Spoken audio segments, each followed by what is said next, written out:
I'm Kamran, and today I will tell you something about IELTS exam. And as you can see that my main focus will be on the whole IELTS exam because it's a comprehensive type of thing. But I will focus on one of the part of the exam. But before starting this one, I would like to tell you that IELTS is jointly owned by the British Council and IDP IELTS Australia and Cambridge English Language Assessment. You can see on the top, IELTS stands for International English Language Testing System, and we have got two different versions of IELTS. One of them is academic module, the other one is general training module.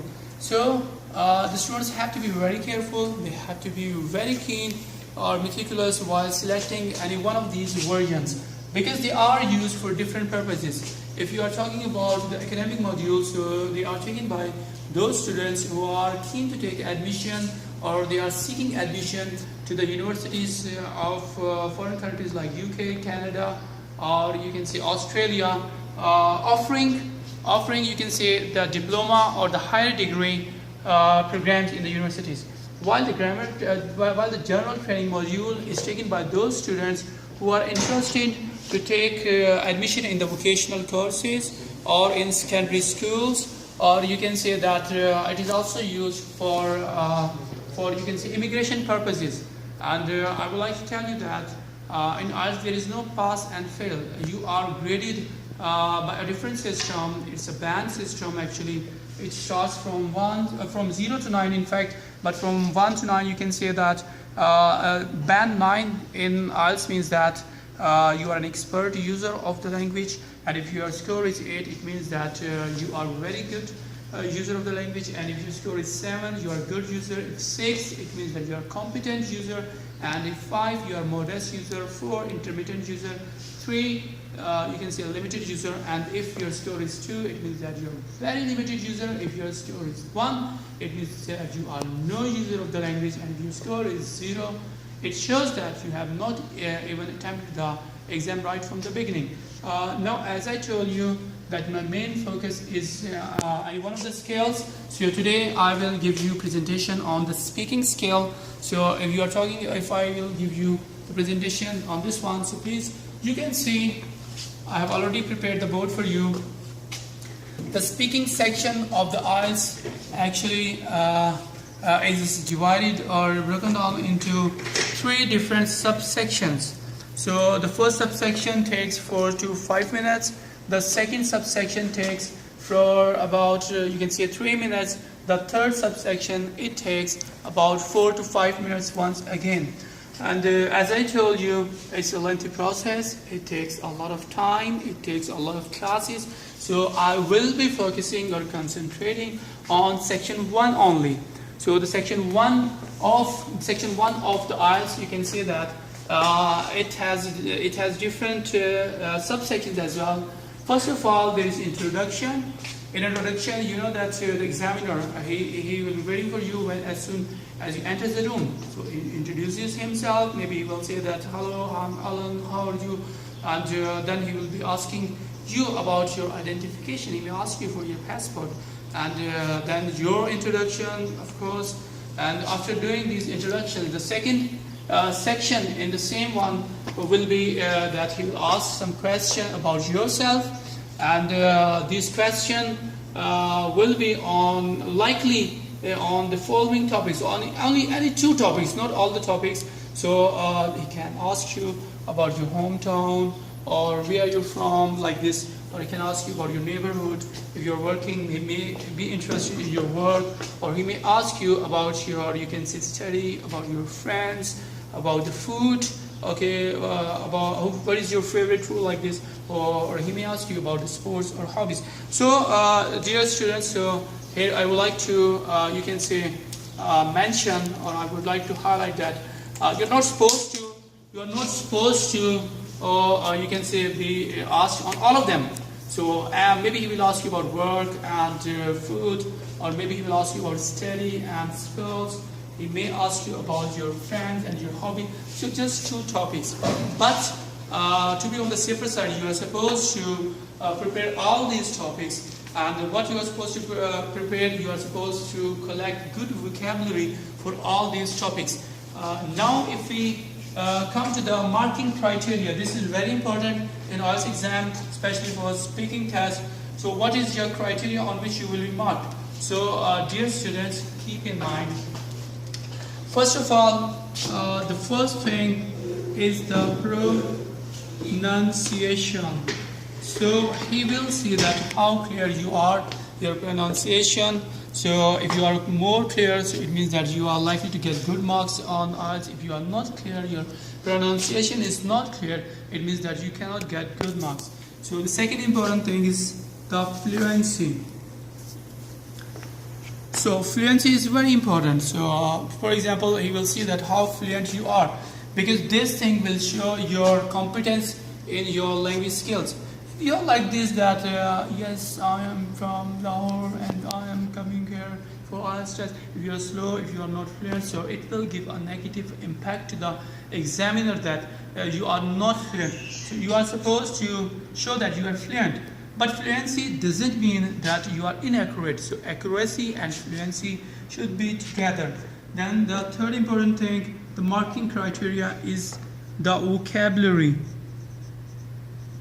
So dear students, this is very important. You are supposed to use good vocabulary words, high vocabulary words, instead of using low vocabulary words.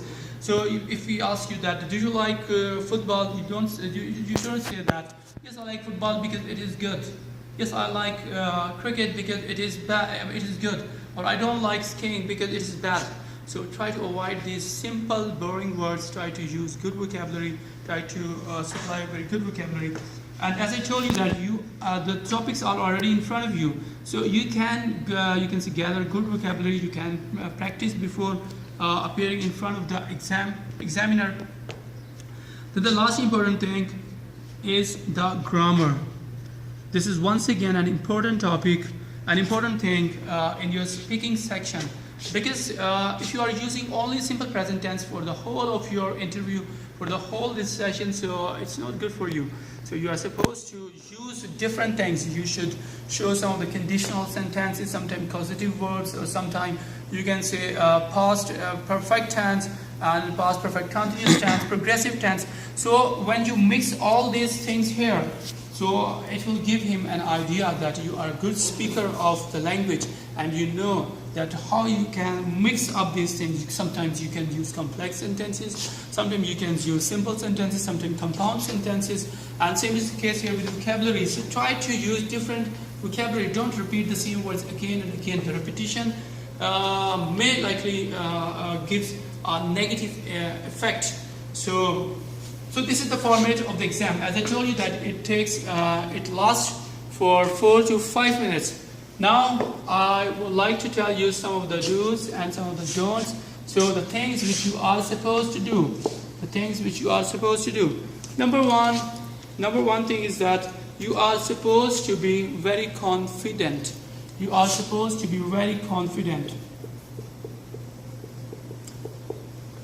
You shouldn't be nervous. If you are nervous, believe me, you cannot speak properly. Even if you are a very good user of the language, if you are a very good speaker, even then you cannot speak, you cannot produce.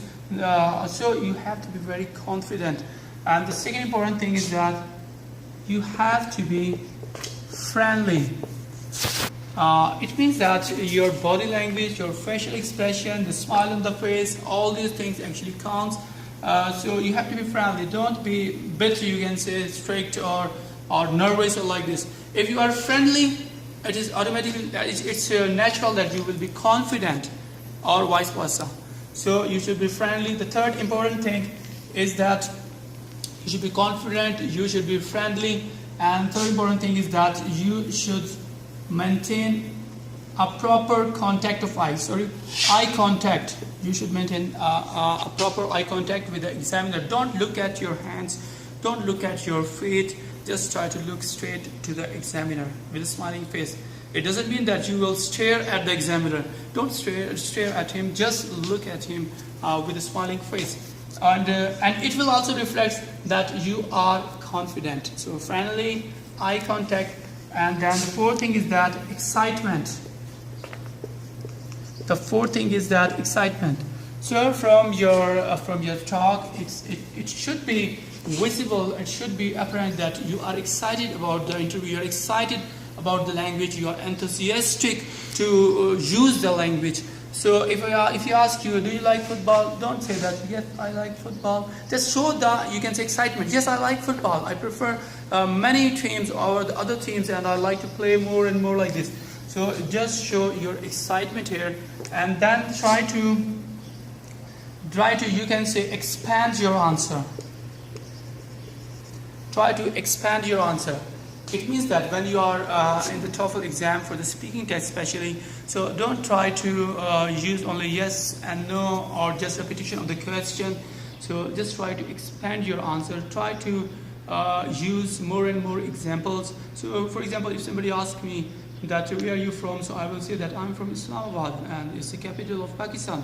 It's so beautiful. It has the mountains, it has different weathers, it has different things. So these are the things which you are supposed to do. So just expand your, you can say, answer on this one. Then the other thing is that expansion. Then of course you can say practice. Practice. So try to practice it. How you can practice your speaking test? You can practice with a friend. Okay, request a friend. So you can practice with him, or you can request with a mirror even. So in this way, and there is a proverb as well that practice makes a man perfect. So try to practice more and more. So these are the rules which you are supposed to do. Then come to the next one. Don't. The things which you are not supposed to do in the TOEFL exam. What are the things which you are not supposed to do in the TOEFL exam? In the IELTS exam. So number one thing is that. Okay, number one thing is that, as I told you, you should be confident, you should be friendly, you should maintain eye contact. So what are things you are not supposed to do?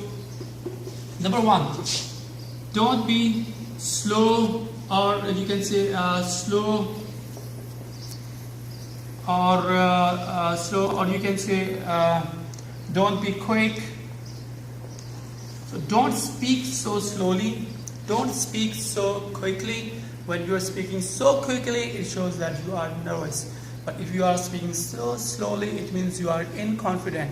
So try to maintain, you can say, medium. Not too slow, not too quick. And similarly, don't be so quiet. Don't be so quiet. When I say quiet, it means that don't load up your voice like this. I'm Kamran and I'm from there. So you can say the examiner has to exert a lot of force to listen to what you are saying. So try to be a bit louder so that he can easily understand that what do you want to say. So then again, there is another thing. Okay, don't speak in monotone. Don't speak in monotone. Don't speak in monotone. As I told you before that, you should show that you are excited about the language. So if you are speaking in monotone, it means that you are not excited about anything. So try to avoid this thing. Don't speak in monotone. And the next thing is that, so don't be slow, don't be so quick, don't speak quietly, speak in monotone. And the other thing is, just let me remember what else we can say here.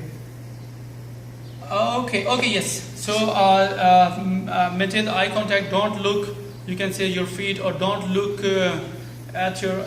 Okay. So it means that don't be shy. Don't be shy. Don't be shy.